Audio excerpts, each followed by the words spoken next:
Salut tout le monde! Voilà la vidéo du jour, le live du jour.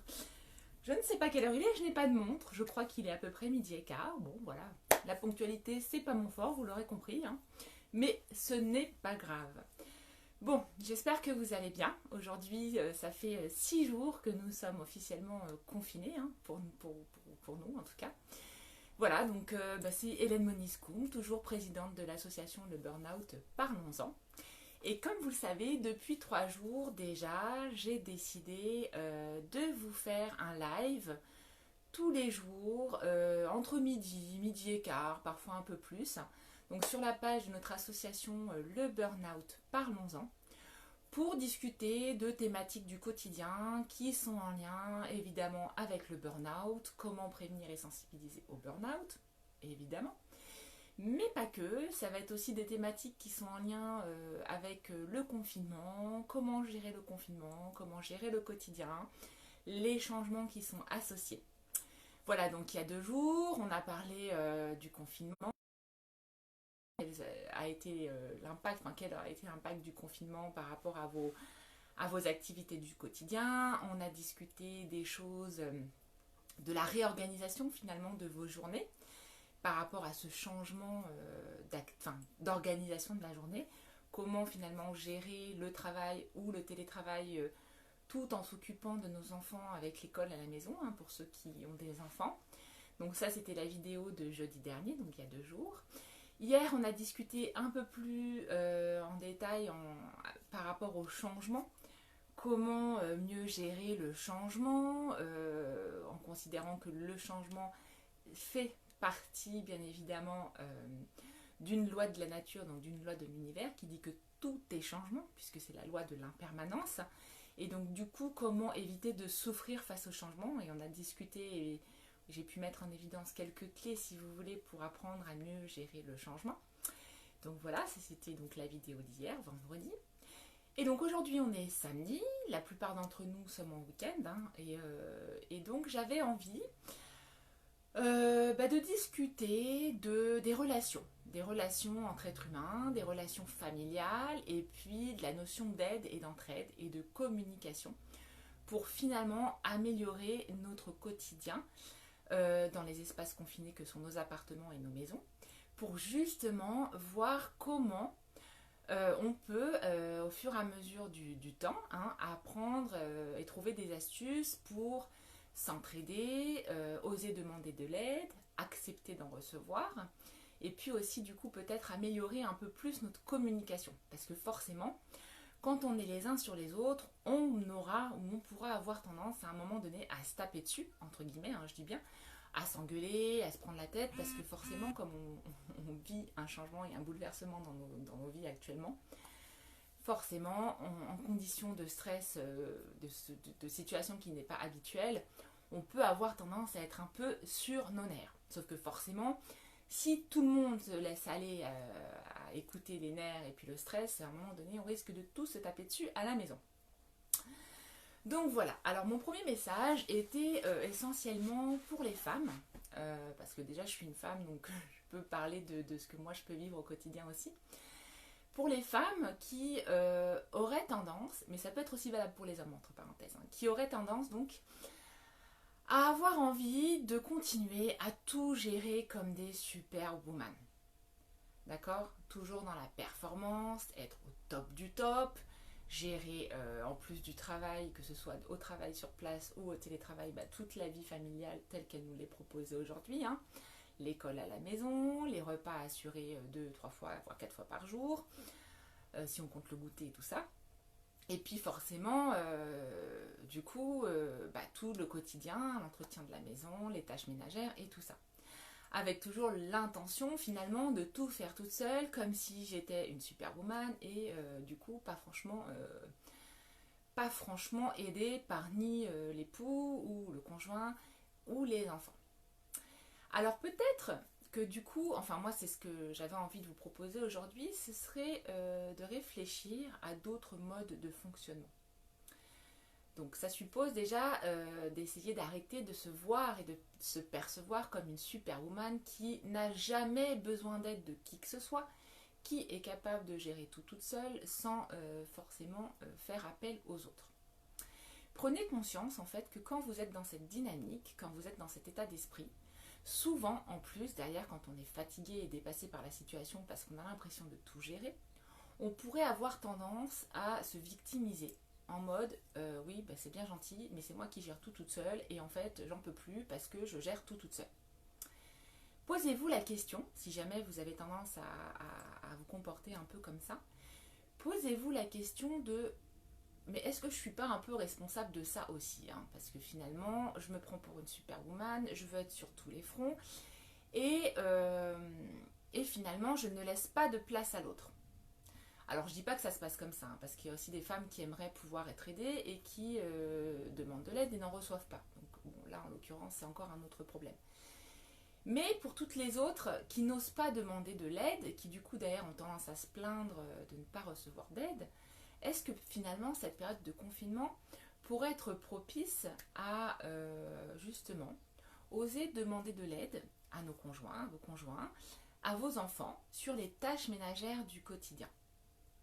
Donc ça c'est la première étape, demander de l'aide, identifier des choses, des tâches sur lesquelles vous pourriez avoir besoin d'aide, comme préparer le repas le déjeuner, comme aider les enfants à faire l'école à la maison, peut-être se partager le travail.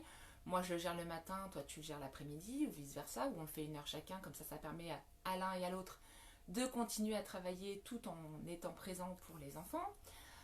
Ça peut être aussi participer un peu plus aux tâches ménagères comme le rangement, le nettoyage, parce que forcément quand on est tout le temps à la maison va se salir un peu plus vite. Enfin voilà, et puis c'est important d'essayer de maintenir un petit peu, je pense, de propreté et de rangement chez soi, parce que sinon effectivement quand c'est le bazar, ça a tendance aussi vite à être pesant quoi. Et pourquoi pas aussi mettre les enfants à contribution, à la hauteur des âges qu'ils ont, et puis c'est important aussi pour leur vie d'adultes futurs, hein, d'être capable, d'être autonome, de se débrouiller, et puis de faire ça sous forme de jeu, plutôt que de contraintes. De dire voilà, on va faire ça ensemble, je vais te montrer, puis tu vas voir ce qui va être sympa, c'est que plus vite on a débarrassé la table par exemple, et plus vite on a rangé la cuisine, on pourra se prendre 10 minutes, un quart d'heure pour faire un petit jeu de société ou une activité sympa entre nous. Vous voyez, c'est des petites astuces en fait. Il faut motiver les gens par la notion de plaisir. Au même titre que pour votre conjoint, qui aurait peut-être tendance à être affalé sur le canapé pendant que vous tapez à faire tout chez vous, lui proposer, de dire ok chérie, file-moi un petit coup de main, comme ça après on peut se poser tous les deux et vraiment passer aussi un moment ensemble. Ça peut être aussi un moyen finalement de se retrouver, hein, plutôt que de s'isoler chacun de son côté avec moi je fais ces tâches-là, toi tu fais celle-ci, puis finalement on a beau vivre sous le même toit et puis on se parle pas tant que ça, puis du coup derrière il peut y avoir des tensions. Donc voilà, c'était déjà dans un premier temps, vous mesdames, et pourquoi vous aussi messieurs, parce que ça peut aussi être le cas des messieurs, ne pas hésiter finalement à demander de l'aide, hein. Donc arrêtez de se prendre pour un Superman ou Superwoman, demandez de l'aide aux personnes avec qui je vis, ou mes collègues, hein, si je suis au travail évidemment. Et puis derrière, être capable de recevoir l'aide que j'aurais demandée.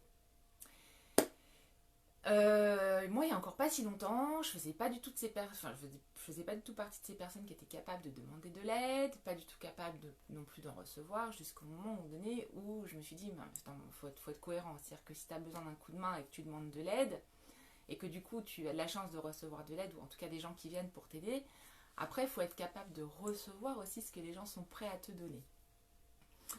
Et donc du coup la deuxième étape après avoir demandé de l'aide, c'est d'être capable de recevoir l'aide que la personne vient vous proposer, en acceptant aussi du coup que forcément la personne va faire comme elle le pense, du mieux qu'elle peut, et que ça va peut-être pas correspondre tout à fait à votre niveau d'exigence.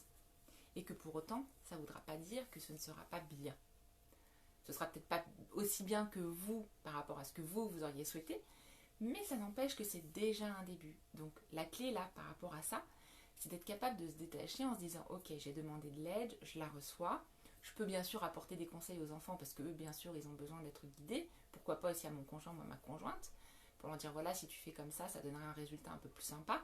Mais quand même laisser l'autonomie et la liberté à la personne de faire des activités, que ce soit la cuisine, que ce soit mettre ou débarrasser la table, passer un petit coup de balai, des petites choses comme ça. Pourquoi je vous dis ça? Parce qu'en fait c'est aussi important de laisser la place aux personnes. D'accord?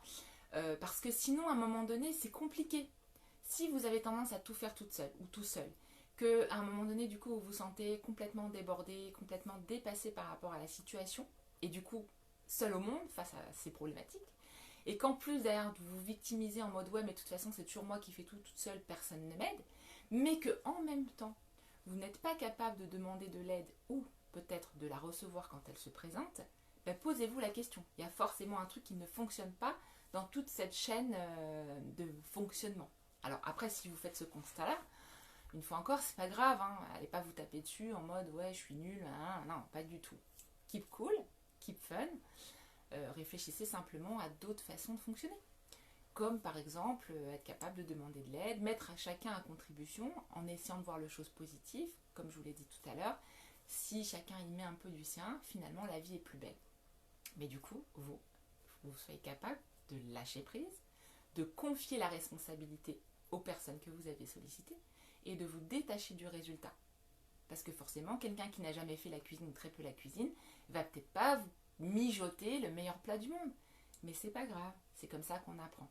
Et finalement, en laissant la place un peu plus à votre époux, ou à votre conjoint, ou à votre conjointe, quelle que soit la situation, en permettant aux enfants de prendre part aux activités quotidiennes, ça laisse un peu plus de place à tout le monde et ça vous libère, vous, d'un poids. Vous n'êtes pas seul à devoir tout gérer. Donc voilà, nous, dans notre famille, ça fait un petit moment qu'on fonctionne comme ça.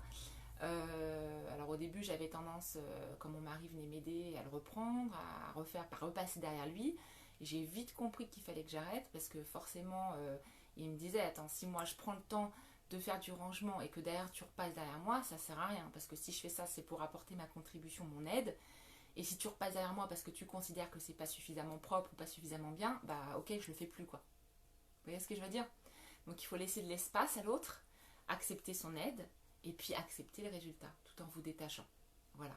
C'est une petite astuce que je vous propose aujourd'hui pour améliorer justement votre quotidien et éviter d'être complètement dépassé par la situation et donc du coup d'être à bout de nerfs et à bout de souffle. Parce que forcément, par cause à effet, quand on est fatigué, dépassé, on a tendance à être irritable et on va finir par être irrité et donc du coup irriter aussi les gens qui sont autour de nous.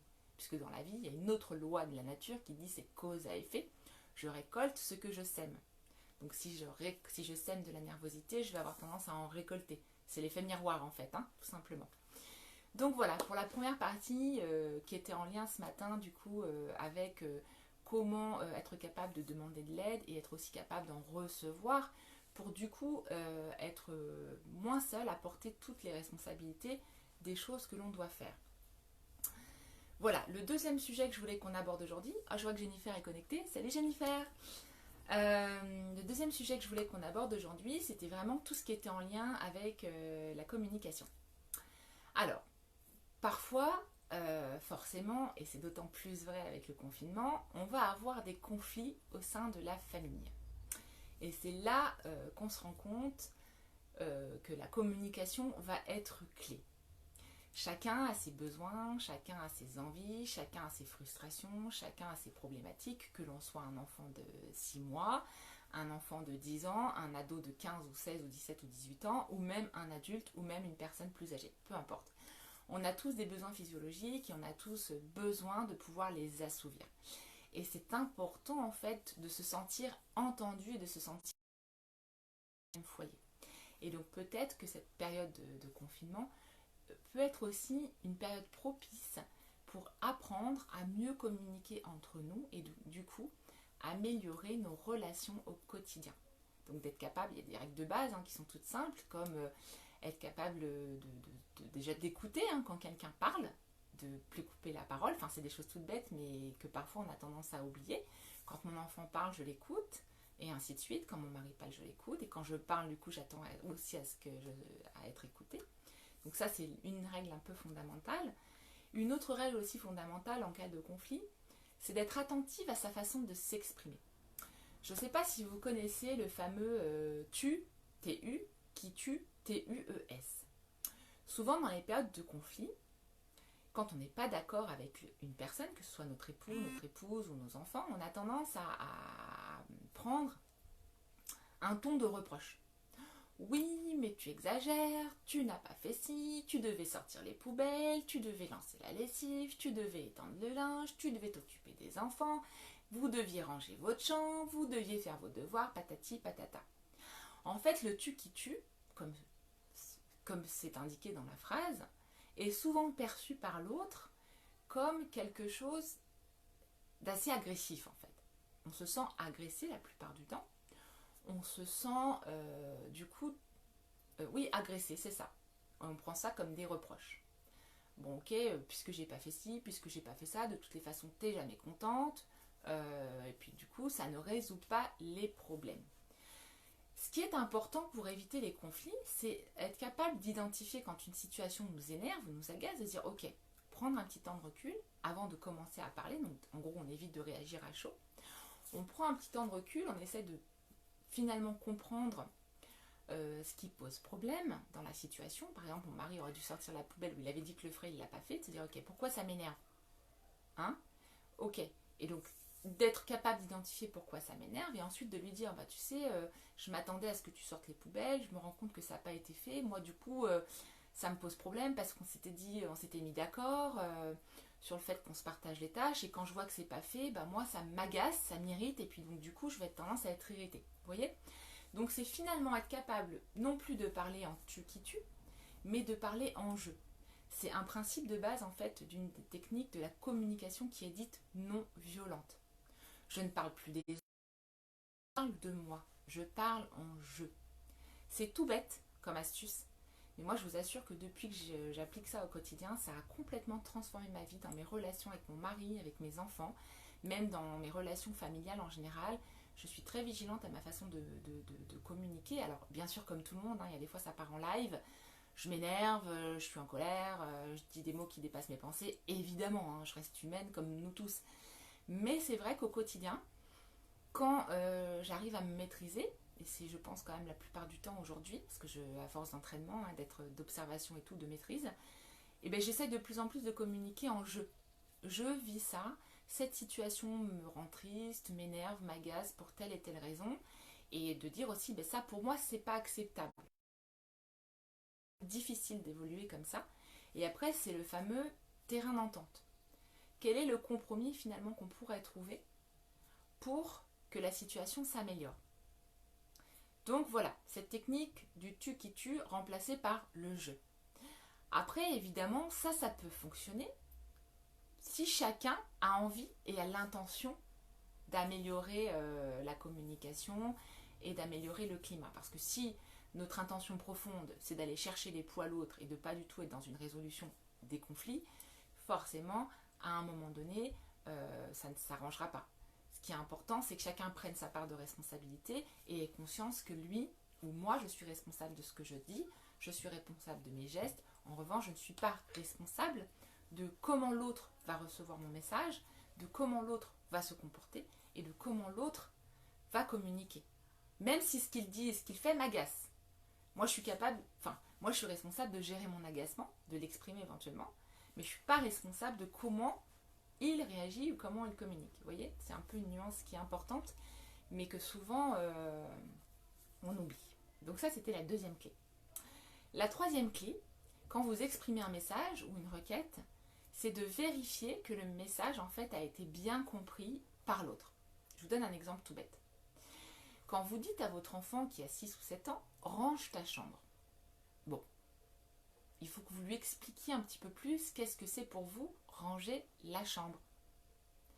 Pour vous, dans votre tête, ça va être, il n'y a pas de papier par terre, le bureau est tout rangé, les livres sont rangés dans la case des livres, les cahiers dans le cartable, le lit est fait, enfin, vous voyez, par exemple, voilà.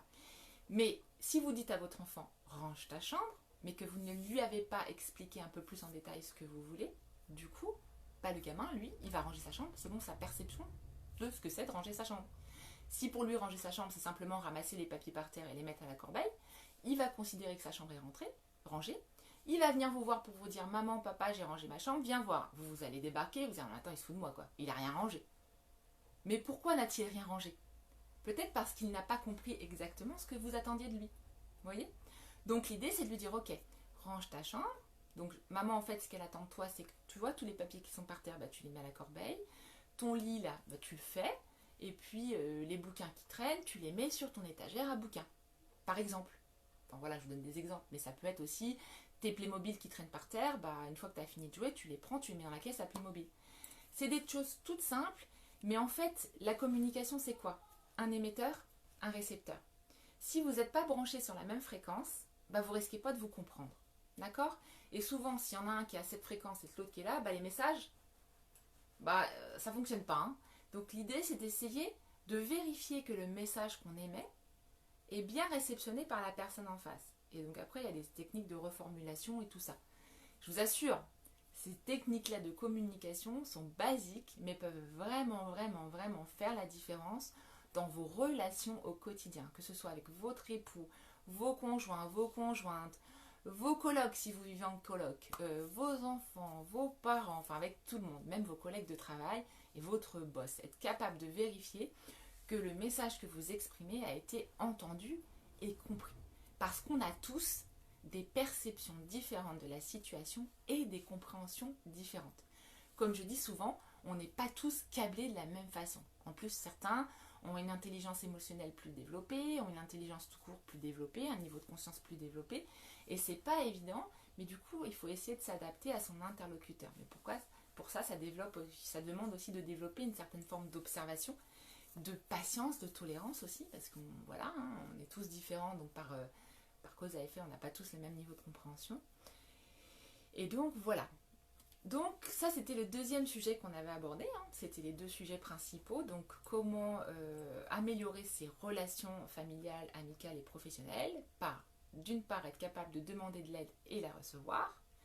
Voilà, pour moins être dans le mode je suis une superwoman, je suis un superman. Deuxième sujet qu'on a abordé aujourd'hui, c'est tout ce qui est en lien avec la communication. Comment améliorer sa communication au quotidien par 2-3 outils que je viens de vous présenter pour justement éviter les conflits, notamment dans cette période de confinement où on va vivre les uns sur les autres. Et puis voilà, apprendre à mieux communiquer en parlant de soi et non plus des autres et en expliquant, en vérifiant que le message que j'ai transmis est bien compris de l'autre. Voilà. Voilà les deux sujets que je voulais communiquer avec vous. Je voulais aussi vous partager 2-3 petites astuces qu'on va mettre en place ce week-end pour s'occuper, hein, parce que là du coup c'est le week-end, on ne travaille pas. C'est le moment de la détente, le moment de se déconnecter. J'ai une très bonne amie à moi qui s'appelle Julie, qui a lancé un défi dessin hier avec une bande de copains, donc c'est sur WhatsApp. L'idée c'est que chaque jour en fait on va proposer un thème aux enfants, donc hier c'était le thème du sport, aujourd'hui c'est le thème des animaux, donc on va proposer aux enfants, et bien sûr les adultes peuvent jouer s'ils veulent, de faire un dessin en lien avec le thème du jour, donc aujourd'hui les animaux. L'idée ensuite, c'est de poster sur notre groupe WhatsApp une photo des dessins faits par les enfants, de montage-collage avec un logiciel photo, et puis pour pouvoir comme ça chaque jour avoir une création de nos enfants qui nous permettent de voir leur évolution au quotidien, de les occuper un moment, de partager une activité avec eux, et puis du coup de faire passer le temps, parce qu'effectivement quand on ne peut plus sortir, il faut trouver d'autres moyens pour s'occuper. Donc, première astuce, comment occuper les enfants, par exemple, un défi dessin avec vos copains. Deuxième astuce, et ça je sais que ça se répand un peu plus, enfin je l'ai vu dans les réseaux et puis je l'ai vu un peu à la télé, mettre en place des rendez-vous virtuels avec des gens de votre famille, avec des gens de votre entourage. Typiquement ce matin j'ai appelé mes parents pour prendre un peu de leurs nouvelles. Hop, plutôt que de les appeler au téléphone, j'ai mis la caméra sur WhatsApp. On s'est assis, on a mis le trépied, on a bu un café, puis pendant une demi-heure, on a parlé comme si on était assis à la même table, comme si on partageait un café commun. Bah franchement, je peux vous dire, je le fais souvent depuis qu'on est en confinement, c'est super sympa, ça permet de garder du lien, ça permet de se sentir moins seul, parce que là je parle beaucoup des familles, je parle beaucoup des conjoints, des vies familiales, parce qu'on est nombreux dans ce cas-là, mais il y a aussi beaucoup de gens qui vivent seuls, de façon plus ou moins voulue d'ailleurs, et qui du coup pourraient vraiment être déprimés et anxieux par rapport à ça. Donc je ne me suis pas encore vraiment adressée à vous, ça va venir, je vais vous partager des astuces peut-être dans les demain ou dans les jours qui viennent, des petites astuces justement pour gérer la solitude, pour gérer le célibat en cette période de confinement où pour le coup c'est encore moins évident parce qu'on a moins de contact avec les autres. Alors on a plus de paix forcément parce qu'on est tout seul, mais on est aussi, à contrario, un peu plus isolé. Donc vous voyez typiquement cette proposition là de faire des apéros virtuels ou un repas virtuel ou un moment café virtuel, c'est super sympa. D'ailleurs je me rends compte que je me suis fait couler un cappuccino et depuis que je parle je n'ai pas pris le temps d'en boire une seule gorgée. Mais ce n'est pas grave. Donc voilà les 2 astuces que je vous propose pour ce week-end. La 3e astuce, et puis après je vous laisse, c'est que en fait moi, comme vous le savez, je suis présidente de l'association Le Burnout Parlons-en. Je me suis aussi formée au coaching de vie, je me suis formée à une technique d'énergétique qui s'appelle l'Access Bar, donc j'ai une table de massage. Et donc du coup, cet après-midi ou ce week-end, avec mes enfants et mon mari, on a prévu de se faire un rendez-vous genre esthéticienne. Avec les filles, on va se faire des masques, parce qu'on a des masques pour le visage, on va se faire des manicures, des pédicures, on va sortir la table de massage et on va se faire un spa à la maison. Alors si vous n'avez pas de table de massage, c'est pas grave. Vous pouvez vous organiser un petit moment cocooning sur votre canapé, sur votre lit, vous mettez une petite musique douce, une petite bougie, une petite serviette pour pas salir le drap, un peu d'huile essentielle ou de la crème hydratante et allez-y, massez-vous, faites-vous des massages les uns les autres pour vous faire du bien et apprendre finalement à vous faire du bien. C'est important ça aussi, de se rendre compte que finalement d'être confiné, ça a du bon parce que ça rapproche les uns et les autres. Mais encore faut-il en avoir envie. Donc voilà mes amis, écoutez, en tout cas je vous remercie parce que je sais que j'en ai vu certains se connecter, se déconnecter. De toute façon cette vidéo sera disponible sur la page Facebook du Burnout Parlons-en. Et puis je vous dis rendez-vous à demain pour une autre thématique, je ne sais pas encore laquelle, on verra. Si vous avez des envies particulières, que vous avez envie qu'on aborde des sujets qui vous tiennent à cœur, n'hésitez pas en dessous de ces vidéos à me commenter, à me dire voilà, moi demain j'aimerais bien par exemple parler de comment gérer mon célibat, comment gérer mon isolement en étant seule par exemple. Vous me le mettez et en fonction, on pourra aborder tout ça au fur et à mesure des journées. Voilà, je vous souhaite une très bonne journée, un bon samedi. Prenez funnement soin de vous. Le fun, c'est important, c'est bon pour le moral. Et puis je vous dis à demain. Bye bye. Salut, salut.